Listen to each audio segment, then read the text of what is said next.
Bapak pembangunan pertama di dunia yang ambisinya setinggi langit, tapi berakhir dengan kekacauan bahasa. Nimrod ini adalah kisah tentang balapan lawan Tuhan. Nimrod artinya sang pembangkang, adalah sosok yang membuktikan kalau punya skill kepemimpinan, hebat tanpa kerendahan hati itu, cuma bakal jadi resep bencana nasional. Nimrod ini adalah cucu dari Ham, anak Nuh. Dia bukan cuma orang biasa, dia adalah orang pertama yang berkuasa di bumi setelah air bah. Alkitab menyebutnya sebagai pahlawan yang gagah perkasa dan pemburu yang tangkas. Bayangkan Nimrod, ini seperti sosok pahlawan super atau pemimpin, karismatik yang kalau di zaman sekarang punya jutaan followers. Dia jago menaklukkan hutan, jago menaklukkan musuh, dan akhirnya jago menaklukkan hati rakyat untuk membangun kekaisaran pertama, Babel. Masalahnya gelar pemburu di hadapan Tuhan itu maknanya sinis. Dia bukan memburu buat Tuhan, tapi memburu di depan muka Tuhan menantang otoritasnya. Nimrod adalah otak di balik proyek megaproyek paling ambisius sepanjang masa, Menara Babel.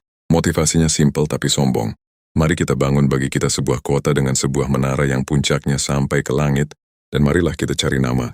Ini bukan cuma soal arsitektur, ini soal ego. Nimrod mau bikin landmark supaya manusia nggak terpencar dan supaya mereka punya nama yang besar. Dia mau bikin sistem di mana manusia bisa mandiri tanpa butuh Tuhan. Dia ingin bikin surga versinya sendiri. Di bumi dengan batu bata dan aspal.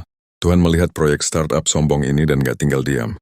Tuhan gak pakai gempa bumi buat hancurin menara itu, dia cuma mengacaukan bahasa mereka.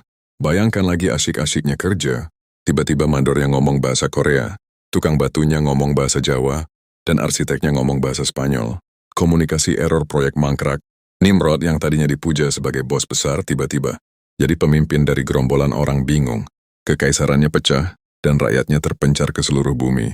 Akhir hidupnya dalam tradisi sejarah sering dikaitkan dengan kehancuran sistem yang dia bangun. Dia mati sebagai penguasa yang namanya diingat bukan karena kebaikannya, tapi karena pemberontakannya.